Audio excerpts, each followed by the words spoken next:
Hello friends, myself Priyanka. Welcome to my channel let's learn together. आज हम लोग अपने यूजीसी नेट सिलेबस के अकॉर्डिंग अपना जो यूनिट 8 है एजुकेशन टेक्नोलॉजी उसका ए पार्ट करेंगे।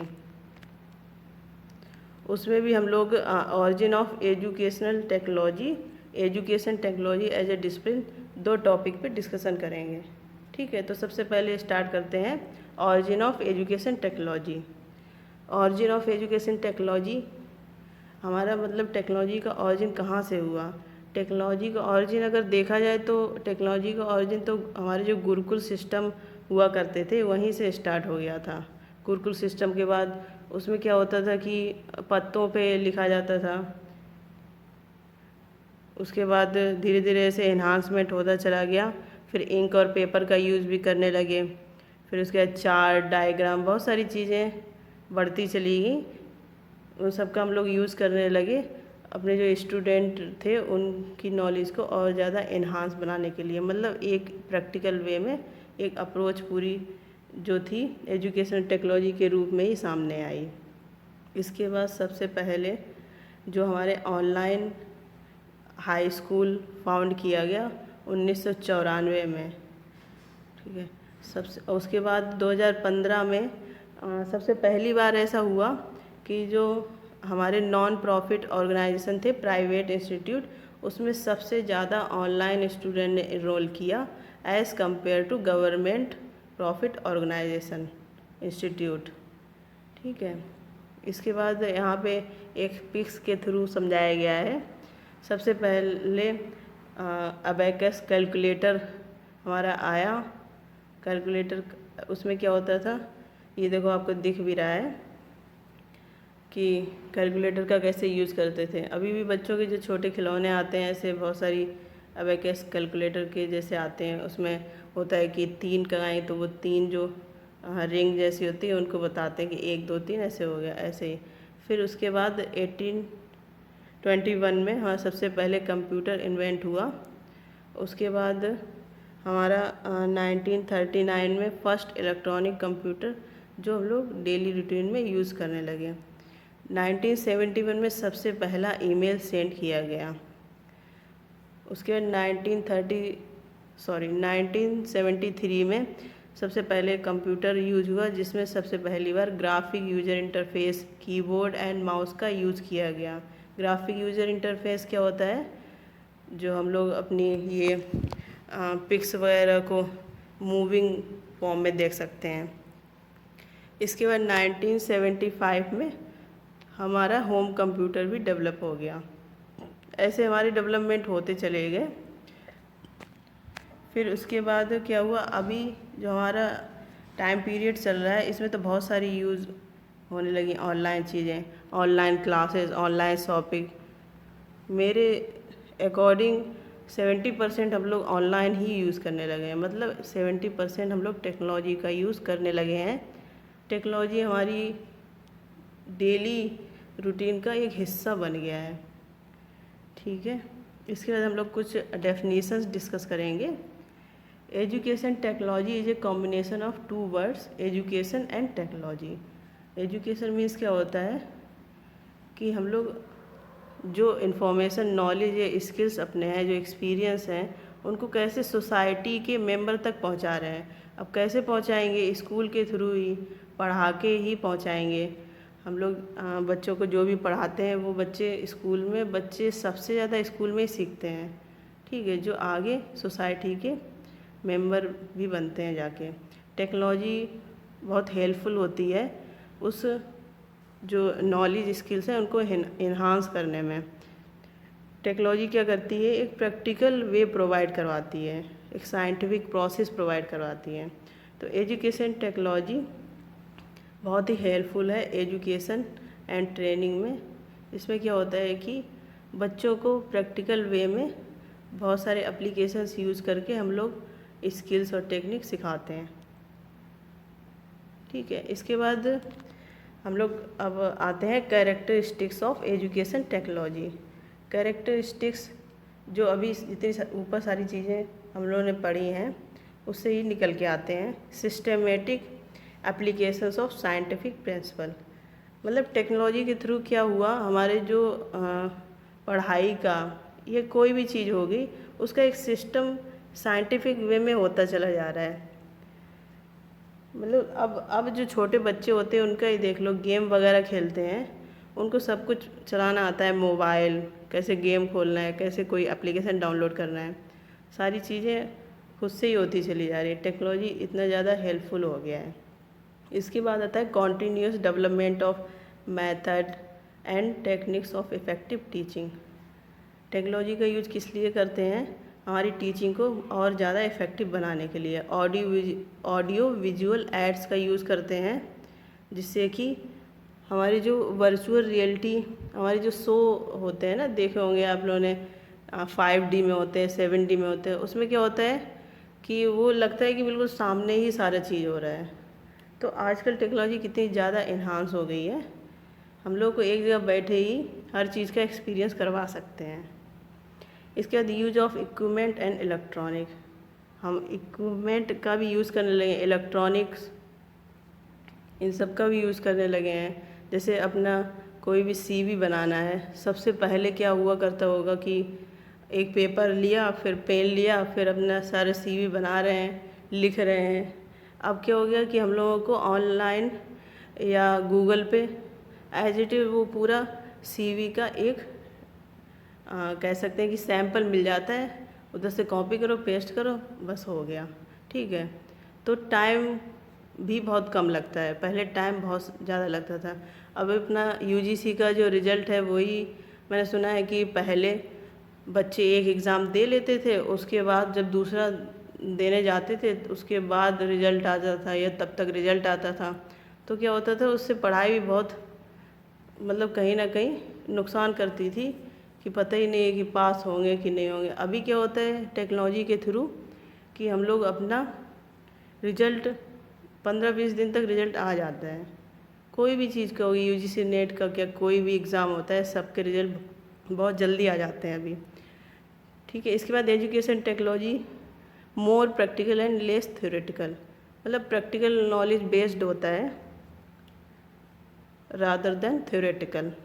Learning to improve the effectiveness, जो भी हमारी लर्निंग है उसको और इम्प्रूव मतलब क्वालिटेटिव, एक क्वालिटी प्रोवाइड करती है, क्वांटिटी पे ज़्यादा फोकस नहीं करती है, क्वालिटी पे ज़्यादा फोकस करती है। यूज ऑफ रूब्रिक्स, रूब्रिक्स मतलब कोई भी चीज़ का हमें मूल्यांकन करना है तो एजुकेशन टेक्नोलॉजी के थ्रू हम लोग तुरंत उसका डाटा या फॉर्मेट बना के स्टूडेंट का मूल्यांकन करना है, टीचर्स का करना है, या अपना खुद का ही करना है, रूब्रिक्स के थ्रू बहुत आसानी से हो जाता है, ठीक है। हम लोग कोई भी चीज़ लर्न कर सकते हैं। इंगेज मतलब कोई ग्रुप डिस्कशन कर सकते हैं, एक ग्रुप में ही देख लो कितने बच्चे ऐड होते हैं और कहाँ कहाँ से कोई इन्फॉर्मेशन अपनी शेयर करता है। इससे क्या होता है कि नॉलेज अपने आप क्वालिटेटिव बनेगी, क्योंकि नॉलेज सबसे क्वालिटी बेस्ड होती है कि जितना हम डिस्कस करेंगे उतने ही क्वालिटी हमारी इन्हांस होती है, इंटरेक्शन भी बढ़ता है और ग्रो भी करते हैं टेक्नोलॉजी के थ्रू, ठीक है। इसके बाद हम लोग अपना नेक्स्ट टॉपिक स्टार्ट करते हैं, education technology as a discipline. इसमें education technology as a discipline, इसको 3 पार्ट में डिवाइड किया गया है, इंफॉर्मेशन टेक्नोलॉजी, कम्युनिकेशन टेक्नोलॉजी, और फिर इन दोनों को कंबाइन करके क्या बनता है, इंफॉर्मेशन कम्युनिकेशन टेक्नोलॉजी। अब इंफॉर्मेशन टेक्नोलॉजी का मतलब क्या हो गया, सबसे पहले इंफॉर्मेशन का मतलब क्या हो गया कि कोई भी हमारा जो डाटा है, मान लो हमने कोई चीज़ बनाई, अभी मेरा ही एग्ज़ाम्पल ले लो, मैंने सोचा कि यूट्यूब पे क्लासेस करवाऊँ, जिससे क्या होगा मेरी जो कॉन्फिडेंस लेवल लो है वो भी थोड़ा बढ़ेगा, और कहीं ना कहीं किसी न किसी को तो हेल्प करेगा, थोड़ा बहुत, सबको नहीं करेगा, बहुत अच्छे अच्छे लोग हैं पढ़ाने वाले, लेकिन फिर भी। तो इन्फॉर्मेशन का मतलब क्या हो गया कि हम कोई भी अपना डाटा है उसको एक मीनिंगफुल वे में कैसे दूसरों तक पहुंचा रहे हैं, जिससे क्या हो सामने वाला एक डिसीजन ले सके कि हमको मतलब कैसे आगे काम करना है, या कैसे मतलब एक सामने वाले को हेल्प भी मिलती है। जैसे एग्जाम्पल के थ्रू समझते हैं, हमारा एडमिशन होता है तो वहाँ पे एक्स्ट्रा को करिकुलम जो एक्टिविटी होती हैं उसमें क्या होता है कि टीचर्स बच्चों का रिकॉर्ड बनाते हैं कि म्यूजिक में इतने बच्चे हैं या डांस में इतने बच्चे हैं, स्विमिंग में। तो वो कैसे होती हैं, उनकी जो हैबिट्स होती हैं, जब बच्चों का एडमिशन होता है तो उनसे पूछा जाता है, तो उनसे डिसीज़न लेने में उनको हेल्प होती है टीचर्स को कि कौन सा प्रोग्राम होगा तो कौन से बच्चे सेलेक्ट किए जाएंगे। ठीक है, तो एक मीनिंगफुल वे हो गया अपने डेटा को दूसरों तक पहुंचाने के लिए। इसके बाद आते हैं कम्युनिकेशन टेक्नोलॉजी। कम्युनिकेशन टेक्नोलॉजी क्या होता है कि जो हमारी इन्फॉर्मेशन होगी उसको हम कैसे एक्सचेंज करते हैं, मतलब अपने एक्सपीरियंस कैसे शेयर करते हैं एक दूसरे से। जैसे एक्सपीरियंस कैसे शेयर करेंगे, कोई ग्रुप बना लिया, ठीक है, अपने नोट्स शेयर कर रहे हैं या फिर बोल के उसमें ऑडियो के थ्रू समझा रहे हैं एक दूसरे को। ठीक है, तो ये सारी चीज़ें किस में आती हैं, कम्युनिकेशन में। अब कम्युनिकेशन आजकल टेक्नोलॉजी की वजह से इतना ज़्यादा इजी हो गया है कि हमको किसी को भी कहीं भी बैठे हैं मैसेज करना है, कोई इन्फॉर्मेशन पहुंचानी है, तुरंत हम मैसेज करते हैं और हमारी इन्फॉर्मेशन वहाँ तक पहुँच जाती है। इसके बाद इन दोनों को मिला के ही बना है इंफॉर्मेशन कम्युनिकेशन टेक्नोलॉजी। ठीक है, टेक्नोलॉजी का मेन मतलब क्या होता है कि टेक्नोलॉजी रिफ़र करता है मेथड, सिस्टम और डिवाइसेस जिनके थ्रू हम एक साइंटिफिक वे में अपने रिजल्ट को फाउंड कर सकते हैं और एक प्रैक्टिकल वे ज़्यादा से ज़्यादा यूज़ कर सकते हैं। टेक्नोलॉजी उसमें बहुत हेल्प करती है। ठीक है, इसके बाद आगे देखते हैं इंफॉर्मेशन टेक्नोलॉजी। इंफॉर्मेशन टेक्नोलॉजी अभी बताया जैसे कि क्या करते हैं, अपनी इंफॉर्मेशन को किसके थ्रू, कैसे, कौन सी चीज़ यूज़ करके हम लोग दूसरों तक पहुंचा रहे हैं। जैसे इंफॉर्मेशन हो गई, हम लोग नेटवर्क के थ्रू ही पहुंचाते हैं, मतलब किसी को मेल भेजना है, अगर नेटवर्क नहीं है तो हमारी इन्फॉर्मेशन नहीं पहुंच सकती है। इसके बाद हार्डवेयर हो गया, किसी के नोट्स कॉपी करने हैं तो पेन ड्राइव अपने लैपटॉप पे लगाई और उनकी इन्फॉर्मेशन या उनके डाटा को अपने पास सेव कर लिया। ठीक है, ऐसी बहुत सारी चीज़ें होती हैं।